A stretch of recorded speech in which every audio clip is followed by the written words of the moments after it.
Happy Sunday, people, wherever you are. Where I'm at, it's still Sunday. Hope you had a good weekend. Again, another episode. Come. Let's walk with me and we talk about Manchester United. Let's see. What do we have for you today? Well, there was some news about Erik Ten Hag. Let's jump into that. Man, as I'm walking, there's a dog barking back there, so I do apologize for that. But, I think the dog is like, who is this Man United person walking around my neighborhood?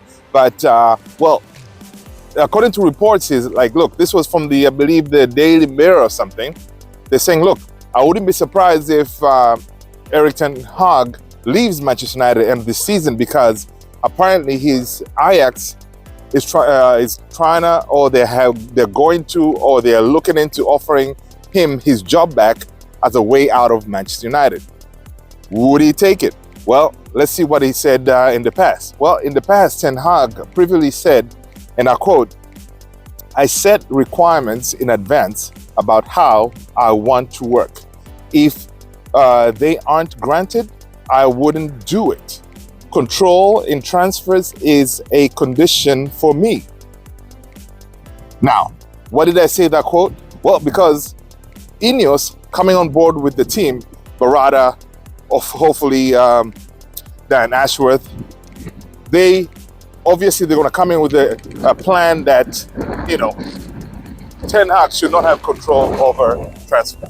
Now, we know, like, Ten Hag, he has made some transfers this season, i.e. Anthony, Mason Mount, those kind of things. Those were kind of his players. Well, Onana is coming good right now, but some of his transfers didn't really work out.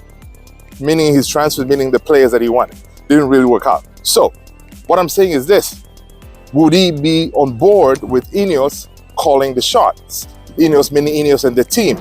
Whoever's going to be above him, telling him, hey, these are the players that you're going to work with based on the system that we decided. Because when the team comes on board, they're going to come with a style of play, because that was not there in the past. Ooh, I do apologize for the wind. It's very windy here, right? So they're going to come with this style of play.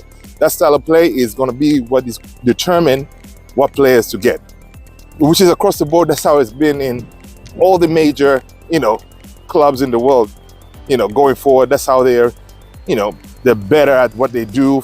Madrid's, for example, like even Liverpool, because even Liverpool, like Klopp, he didn't have full autonomy of getting the players that he wanted, because I've seen some other reports. Apparently, Klopp did not really want Mo Salah, but because they had a structure in place, right? And that structure and the system in place told him, look, man, you're not going to get the player that you wanted, because I think he wanted Marco Reus or something, if I'm not mistaken. But the people, I do apologize, no, he did not want to take the Mo Salah, correct. So the analysts or the transfer folks and everything, they say, hey, Mo Salah would fit perfectly with the system that you're trying to play. And look what happened, right? So would Ten Hag be willing to let go of that control? Because that could be one of his main issues that can kind of give him and say, look, Ineos and the team did not want to agree with the way I want to do things. So I decided to leave. So he could be an out, I would say, for Ten Hag. And also it could be a way for Ineos as well, instead of sacking him, saying, well, with mutual agreement, we decided to part ways. You know that term that they use? That way, everybody saves face, because Ineos coming on board, they don't really want to come in with that thing, hey, they came in and then they sucked this manager, right? And then they continue the same style or process the Glazers and the Woodward used to do. Just, if it doesn't work, you just suck a manager and then bring in another manager, kind of thing. So it could be a way for them both to work out for both people, both sides, kind of thing, right? Let me know what you guys think about this. I'll try to post the clipping here from I think it was the Mirror, if I'm not mistaken, talking about that report, which is very interesting today.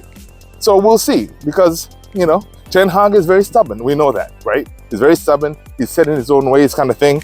If he decides a certain way of doing things, that's what he will do. So, interesting stuff. Will Ten Hag make it? Will Ten Hag agree to deal with what Ineos brings on board? But in honesty, he did mention that, look, these are my rules. I want to have control over the transfers and stuff like that. But also he said, look, he'll be willing to work with the team, kind of thing. So, I don't know. We'll see what happens. You guys don't forget to hit like, subscribe, and hit the notification bell. That way you do not miss any new videos coming on this channel. Thank you so much. Peace again. I'll talk to you in the next one.